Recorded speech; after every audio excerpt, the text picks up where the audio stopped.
नमस्कार। केंद्रीय गृह मंत्री अमित शाह द्वारा डॉक्टर भीमराव अंबेडकर पर की गई टिप्पणी को लेकर बुरा बवाल मच गया है।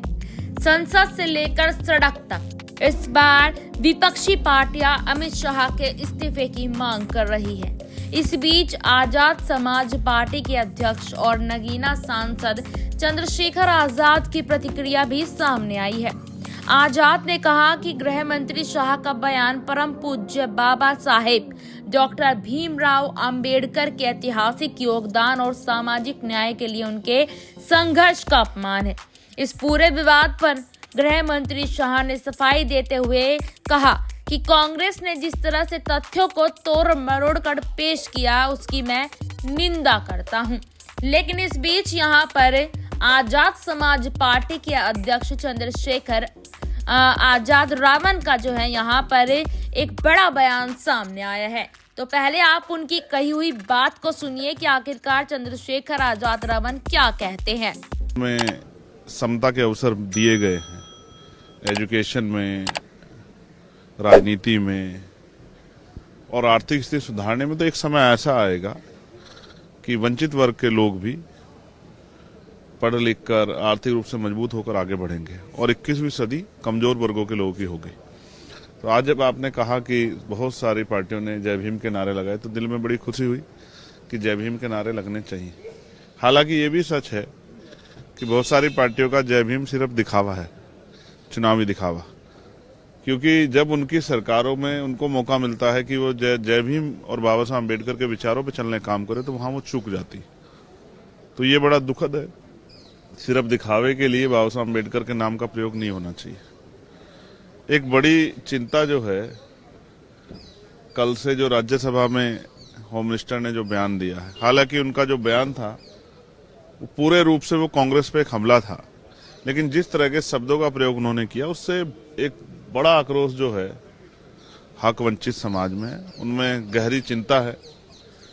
भले ही अमित शाह जी के लिए बाबा साहब अम्बेडकर कोई बहुत मायने ना रखते हो, लेकिन इस देश के करोड़ों वंचितों, शोषितों, महिलाओं के मुक्तिदाता हैं बाबा साहब अम्बेडकर। और जहां तक मैं समझता हूं, उन्होंने जो कार्य किए हैं उनका योगदान भुलाया नहीं जा सकता। किसी को मजबूरी में और किसी को जरूरत में बाबा साहब अम्बेडकर का नाम लेना ही पड़ता है। मैं यहाँ मैं ये भी कहना चाहता हूं कि भाई बाबा साहब अम्बेडकर सदा थे, सदा हैं और सदा रहेंगे। लेकिन अमित शाह जी और प्राइम मिनिस्टर को शायद ये आभास नहीं है कि आज वो अगर गृह मंत्री हैं या प्रधानमंत्री हैं तो वो भगवान की देन नहीं है, बाबा साहब अम्बेडकर के संविधान की देन है। आज वो अगर गृह मंत्री या प्राइम मिनिस्टर हैं तो बाबा साहब के संविधान की वजह से हैं। और अहंकार बहुत अच्छा नहीं होता है। जैसे मैंने आपसे कहा कि ना सदा कांग्रेस सत्ता में रही और ना सदा भाजपा सत्ता में रहेगी। एक समय आएगा कि इसी देश के लोग इस भारतीय जनता पार्टी की सरकार को उखाड़ कर फेंक देंगे। तो मैं स्पष्ट रूप से कहना चाहता हूं कि इस तरह का बयान अम्बेडकरवादी तो किसी भी कीमत पर बर्दाश्त नहीं करेंगे। पूरे देश में अम्बेडकरवादियों को इस बात को लेकर गुस्सा है और मैं स्पष्ट तौर पर कहना चाहता हूं कि ये बयान जो है शर्मनाक है। लेकिन जो इस बयान के नाम पे नारे लगा रहे हैं उनको भी कहना चाहता हूं कि जहां उनकी सरकार है वहां बाबा साहब अम्बेडकर के विचारों के आधार पर आप सरकार चलाएं तो शायद जो है बाबा साहब अम्बेडकर का नारा लगाना, जय भीम का नारा लगाना सफल हो पाएगा। तो यही वजह थी आज आप इस प्रोटेस्ट में शामिल नहीं हुए या होना नहीं चाहते? नहीं, मैं अपना प्रोटेस्ट कर रहा हूँ। ये अम्बेडकर आर्मी है। अम्बेडकर आर्मी हमेशा से लड़ती रही। ये तो लोग यहाँ लड़ रहे हैं, हम लोग तो उनके विचारों को लेकर गांव-गांव जाते हैं, जहां सामंती लोगों का सामना करना पड़ता है। जहां आज भी आपको याद है परभनी में क्या हुआ? मैंने कल भी 0 आवर में डाला था कि परभनी पर चर्चा हो।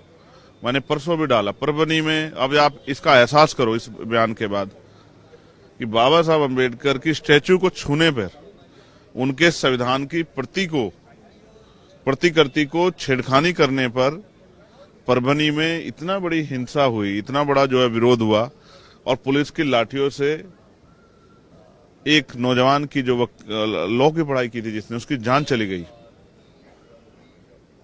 संतोष सूर्यवंशी, सोमनाथ सूर्यवंशी। आप ये महसूस करके देखिए कि जब हम बाबा साहब के संविधान की प्रतिकृति को नहीं छूने देते, उसका अपमान नहीं बर्दाश्त कर सकते, और बाबा साहब के स्टैचू का अपमान बर्दाश्त नहीं करते, तो बाबा साहब का अपमान बर्दाश्त कर लेंगे। मैं आपको स्पष्ट तौर पर कह रहा हूं, बाकी लोगों का विरोध जो है वो राजनीतिक हो सकता है, हमारा विरोध उनके सम्मान के लिए, और अगर उनके अपमान कोई करने का प्रयास करेगा तो हमारे लोग उसको छोड़ेंगे नहीं। आने वाले समय में संविधान की शक्ति और वोट की शक्ति से। तो आपने सुना कि आजाद ने कहा कि गृह मंत्री शाह का बयान परम पूज्य बाबा साहेब डॉक्टर भीमराव अंबेडकर के ऐतिहासिक योगदान और सामाजिक न्याय के लिए उनके संघर्ष का अपमान है। चंद्रशेखर ने इतना तक कह दिया कि इस अपमान का बदला जरूर लेंगे और मेरी बात को याद रखना।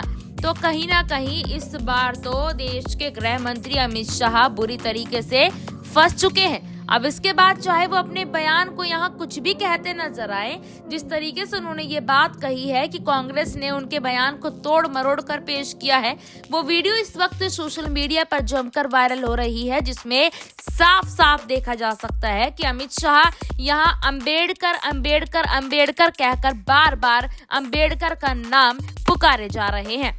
तो इसमें साफ नजर आता है कि देश के गृह मंत्री अमित शाह बचने के लिए अब झूठ भी बोल रहे हैं। इसी बीच आपको बता दें कि एक बार फिर भारतीय जनता पार्टी घेरे में आ चुकी है। अब यहाँ पर अमित शाह अगला कदम क्या लेंगे, ये देखने वाली बात होगी। आगे की जानकारी के लिए बने रहिएगा हमारे चैनल के साथ। वीडियो अच्छी लगी है तो वीडियो को लाइक जरूर कर दीजिएगा, चैनल को सब्सक्राइब जरूर कर दीजिएगा। धन्यवाद।